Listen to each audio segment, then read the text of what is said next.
about egg donation. I overheard a conversation between two slightly older African women, and they were going through a deep conversation about how they had failed for years and years, been trying to have a child, to have children.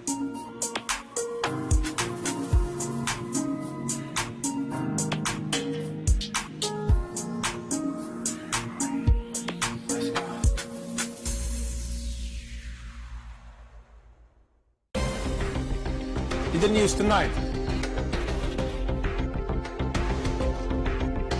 City of Windhoek secures $155 million loan for new power substation to avoid load shedding.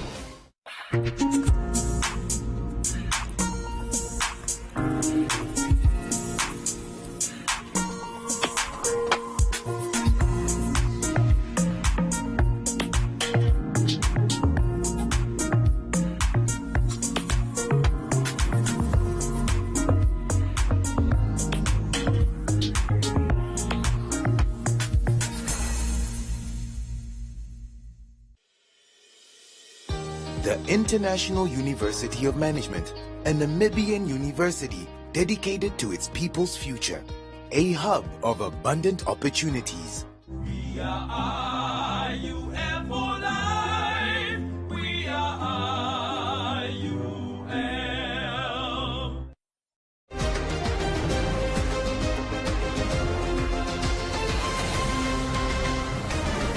Good evening, welcome to News on One. Here are your headlines.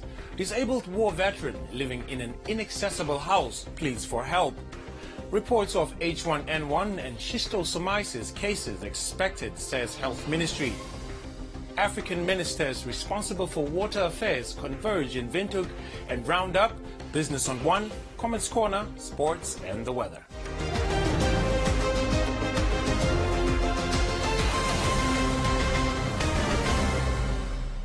First up, a 65-year-old disabled man who lives in Sievendeland or Chemise in Windhoek lives in a difficult state as he struggles to get into his shack because it is uphill and has a high entrance step. Draymond Hendricks, an approved war veteran, has an amputated leg and uses crutches to walk. Kindly note that this story contains visuals that might be offensive to sensitive viewers, as they did not build him the house he was promised. Hendrik currently lives with his wife, who is also disabled, in a shack that was extended by a contractor after learning about their plight.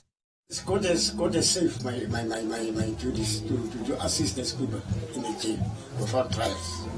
And they take the statement. Afterwards, I came back home, and after time, I was approved, and I'm up to now I'm a veteran. But unfortunately, SWAPO has forget me. They left me without any accommodation. Hendrik stated that he needs an accessible home because he qualifies for veterans housing and has requested the government to look for a plot of land for him on which to build a house. I understand it's 500,000 SWAPO house, veteran house. Because this is the house which I need, because I qualify for this house, veteran house. I cannot stay in a sack house like this one. My house, at the house, I got a problem to move down. The steps are very high for us to go down. The senior public relations officer within the Veterans Affairs Department at the Ministry of Defense and Veterans Affairs, Edson Haufiku, stated that the ministry's requirement is that a veterans must own land for them to build a house on, which Hendrik did not have. According to Haufiku, the ministry told Hendrik to first find land and then notify them, but says Hendrik has never gotten back to them.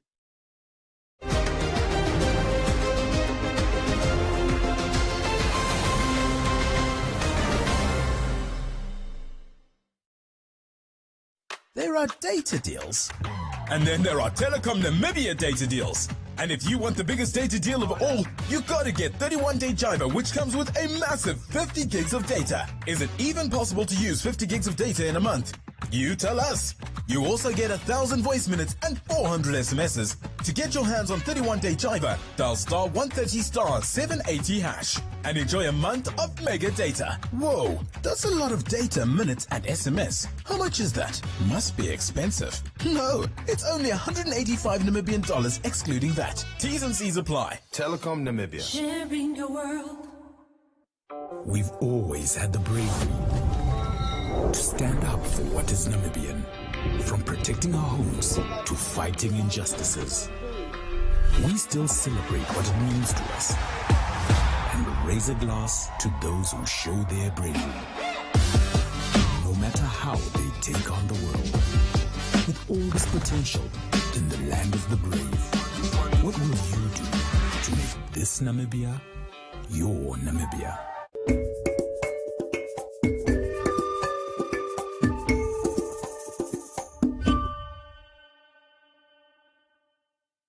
The public has been reassured by Health Minister Dr. Kalumbi Shangula that the recent increase in cases of human influenza virus and the schistosomiasis reported in some regions is not a cause of concern and should be expected.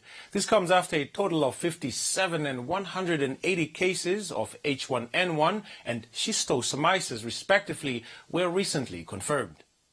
Shangula notes that the human influenza virus and schistosomiasis are not new to Namibia, while adding that the country will at some point experience an increase in certain diseases.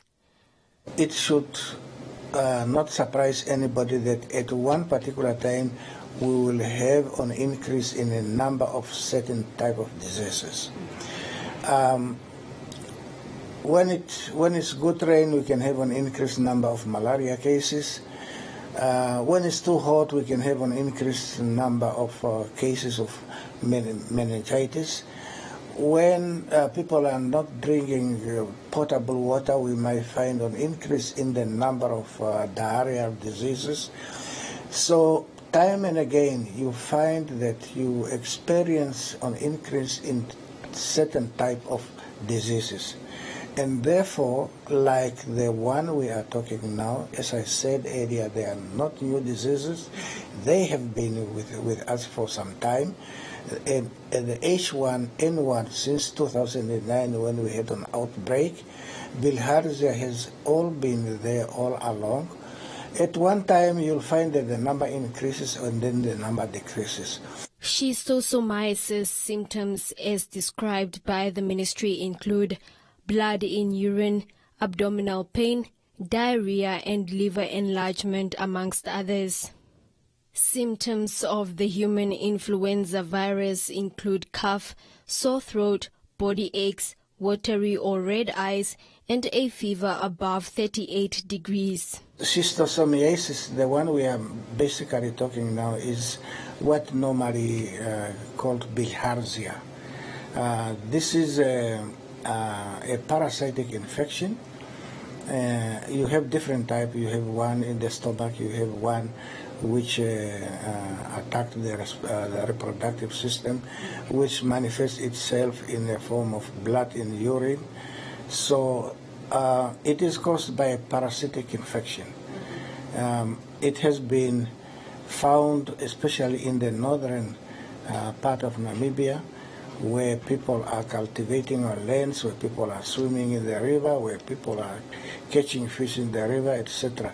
So a person will pick it up from the water which is contaminated, and then it entered into the blood stream, and especially the major recognition of it is to see that there is blood in urine when a person passes urine. Schistosomiasis disease is, according to the Ministry of Health, the leading cause of severe morbidity in large parts of Africa, Asia and South America.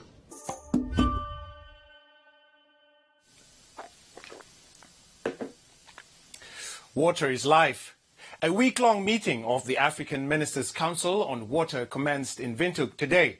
The gathering, attended by 15 African ministers for water and sanitation, seeks to deliberate on technical solutions and recommendations to consider and implement in order to come up with guidance that will constitute continental policies on water issues.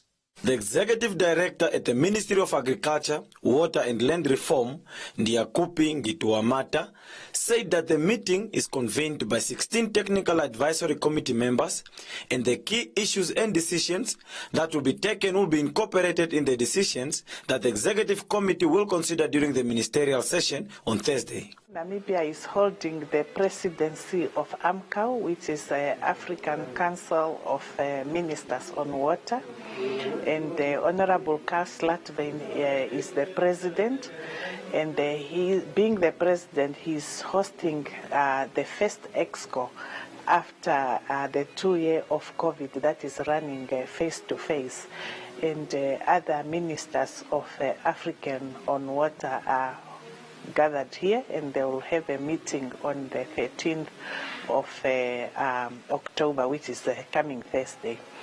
So preceding that meeting is the meeting of the Technical Advisory Committee, which is starting today.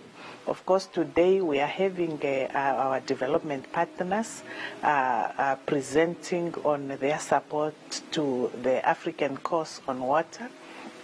And we have about 16 TAC members, and that also 16 ministers will be here.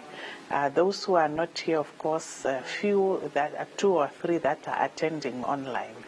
Rashid Mbazira, the Secretariat to the Technical Advisory Committee, highlighted that this meeting is very important as it allows the ministers to take decisions that can help overcome the challenges that the member states face. We are an organization that brings together the Council of Ministers of all African Union member states, all the 55 member states, on water issues.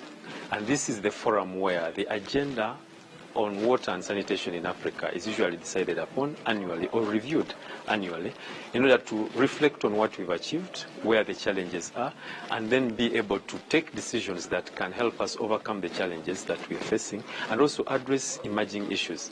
I mean, this year alone, we'll take, for instance, in Southern Africa, we've had excessive rainfall that has caused quite a lot of damage. We've had a cyclone that has destroyed infrastructure. The other parts of Africa have had the same in Mauritania, in Cameroon, and other countries as well.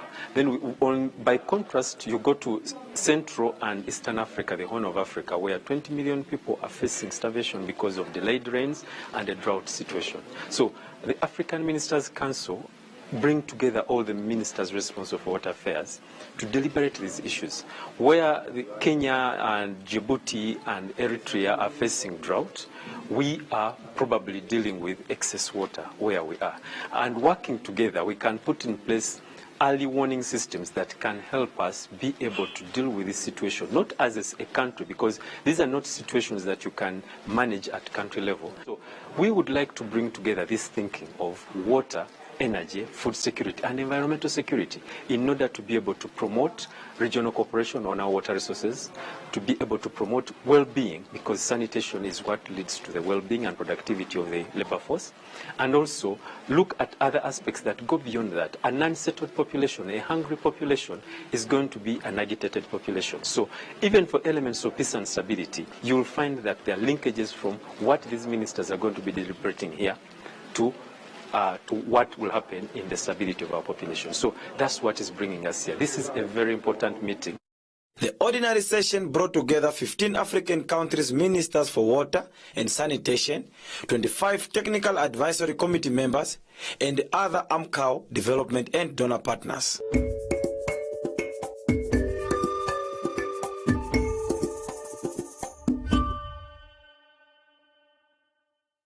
Small male clients actually getting the manicures and pedicures and facials done. There were times where there was pressure.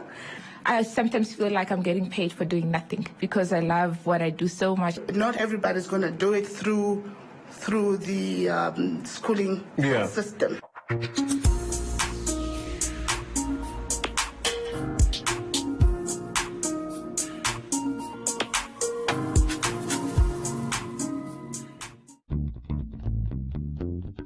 Nivea Pearl and Beauty with pearl extracts for soft and beautiful underarms.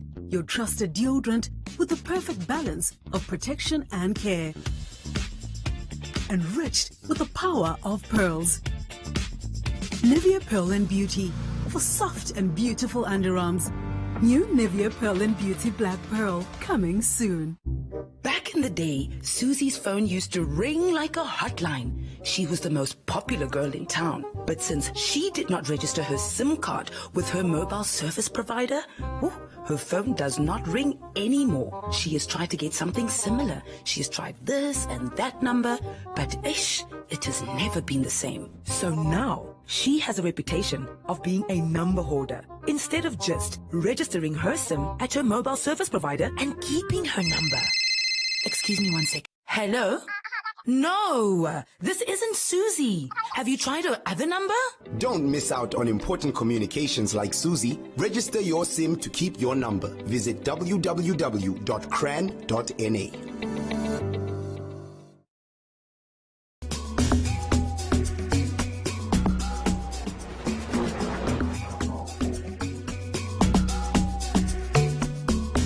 You know, you're a young kid, right? For me, I started writing music when I was 9.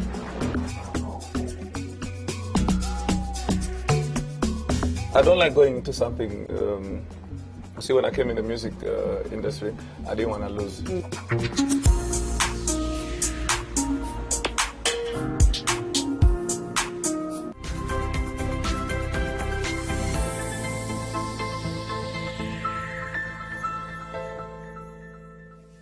Welcome to this evening's edition of Business on One. Not everyone had a good experience at the recently concluded Windhoek Show. The organizers of the popular annual Windhoek Industrial and Agricultural Show have been accused of rejecting a local entertainment company and selecting a South African-based business. The Windhoek Show Society has denied the accusations, stating that as a private company, it is entirely up to them to choose which businesses get to exhibit at the event. Lulu Gugushe is the co-owner of the Piolak Investment CC, a jumping castle provider operating at trade fairs and festivals. Gugushe expressed her frustration over her exclusion from the recently held week-long Windhoek Show. She added that the organizer chose a foreign company to provide the jumping castles for the Kiddies Corner, leaving her out as a local entrepreneur from taking part and showcasing her services at the event. When we entered his office, he asked us, how can he help us with? We said, no, Mr. Smith, we are here in connection with our application. Yes, no, I know you have got unique jumping castles, big for the kids. But now, unfortunately, your application has been disapproved. We ask, why, Mr. Smith? No, you know, these people didn't participate for 2 years. We said, yes, we know it's because of the COVID, and the COVID was not brought by us. And apart from that, they're using millions and millions of money to come here to Namibia. Gugushe explained that if the company is not given preferential treatment, the same South African amusement business continues to compete with them, and has on several occasions grabbed their spot at festivals in Kidmanshoop and Rehoboth in the past. This show is called Windhoek Show. It's not called international. So I get confused now. I don't know now that the South African merry-go-round was accommodated and we're not accommodated. I don't know now whether now is a South African show or I don't know, because we didn't.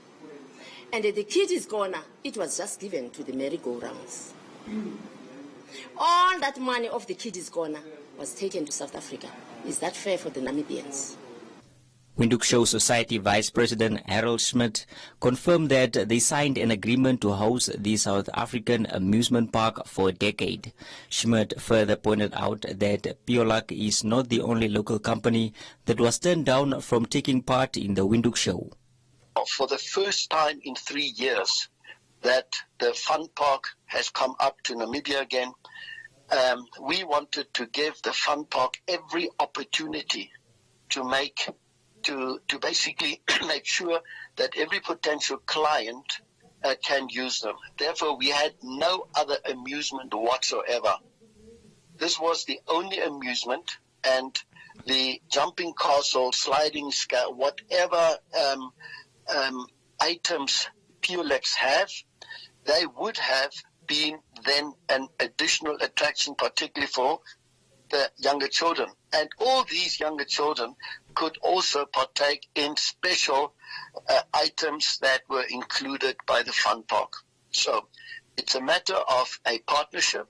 It's a matter of making sure that this South African amusement park, which is the only one in Africa that still is mobile, with other words, the one that is not permanently stationed somewhere. For 10 years running, we have that agreement, and it's also, it is now running for the third time already. So every year when they can come up to Namibia, we host them at our own show. When News on One asked whether he will consider Pulex application for next year, Schmidt said they could be rejected for another reason, but warned that the local company is taking the matter out of context.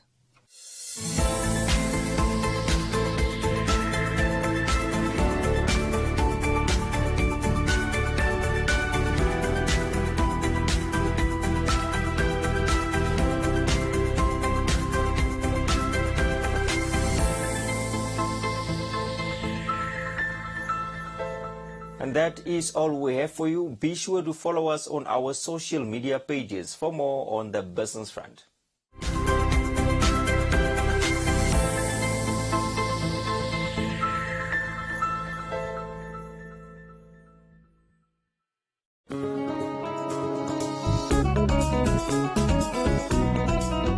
On this episode of The She Word, we find out what should be done to protect egg donors from possible exploitation. It is while waiting for a doctor's appointment to undergo tubal ligation in the UK that Pumla Namacha heard about egg donation.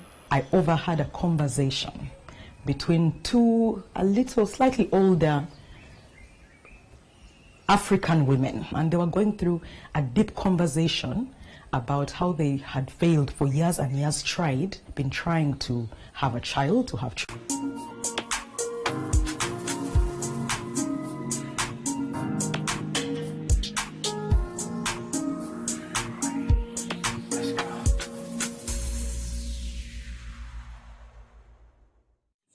Enjoy these fantastic mid-month savings only at Clicks until the 19th of October. Buy Clicks 2-ply toilet paper 18 rolls, 2 for $99.99 per pack and 1 for $109.99.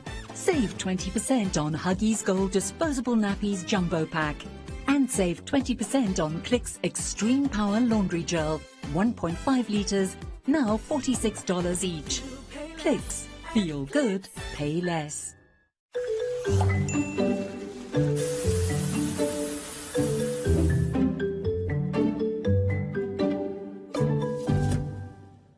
So who am I and who are you? He said he's only looking for Zimbabweans. I'm last as your name. Yeah. Wonder, Betal. That man is very rich, that one. So now I want to negotiate.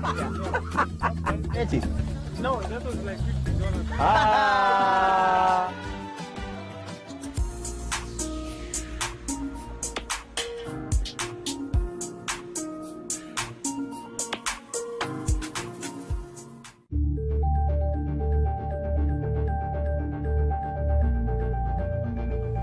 Now let's have a look at some comments on the Dr. Hagegengub Cup, which was recently launched in Windhoek and received a combined cash sponsorship of 3.5 million Namibia dollars. Sammy said the sponsorship is a lot, but wait until you hear how much the winning team and players will get. Louis said such funds are enough to kickstart the league. Bernard said the winner will likely get 500 Namibia dollars. Victor said the Namibian Newspaper Cup could have received such sponsorship. Ariki asked if the tournament will focus entirely on rugby only or soccer as well. And that's it from Comments Corner. Please continue engaging with us on our stories for broadcast only on News on One.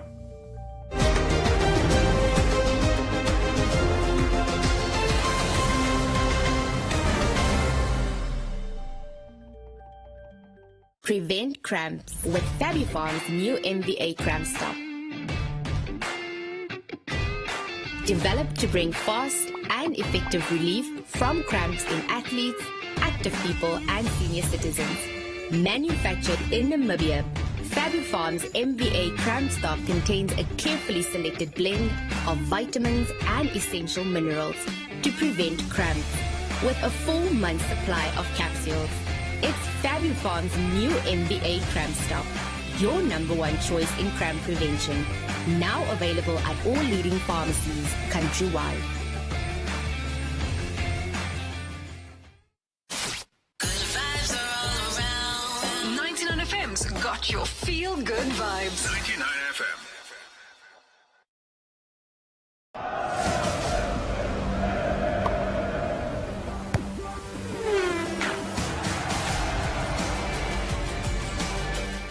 Now here's a look at recent sporting events. Veteran cyclist Ingram Cuff won the 100-kilometer Paratus Cycle Classic race, which took place over the weekend by finishing in 2 hours, 21 minutes and 22 seconds. Melissa Hines took the lead in the women's category after finishing her 100-kilometer course in 2 hours, 41 minutes and 41 seconds. Since the beginning of the Cycling Classic in 1999, there has been 23 events. The race attracted both young and old enthusiasts over the weekend. The second day's Cycling Classic was divided into 3 categories, 10, 30 and 50 kilometers, including the 1 kilometer category for children. Sport on One spoke to some of the winners of the competition.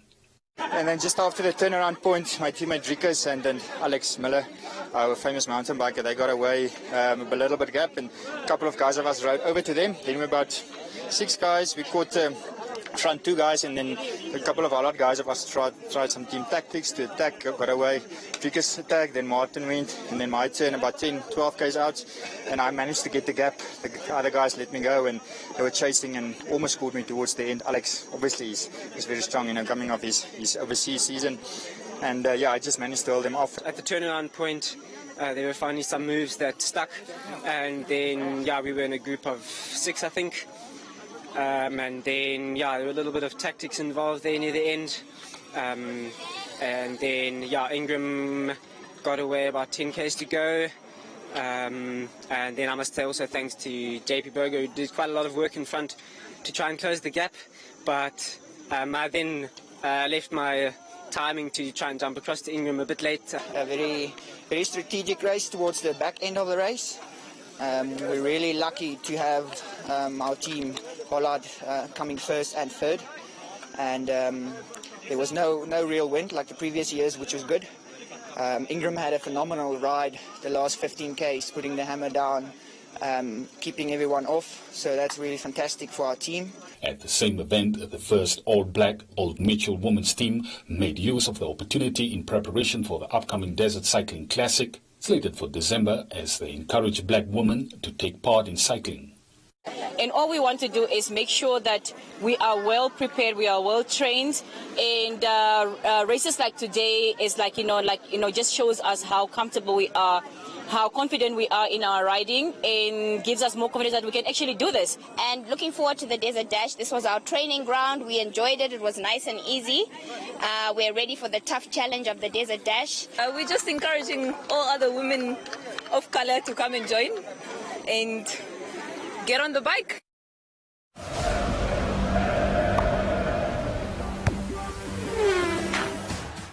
That's it from the sports desk. Now let's have a look at tomorrow's weather forecast.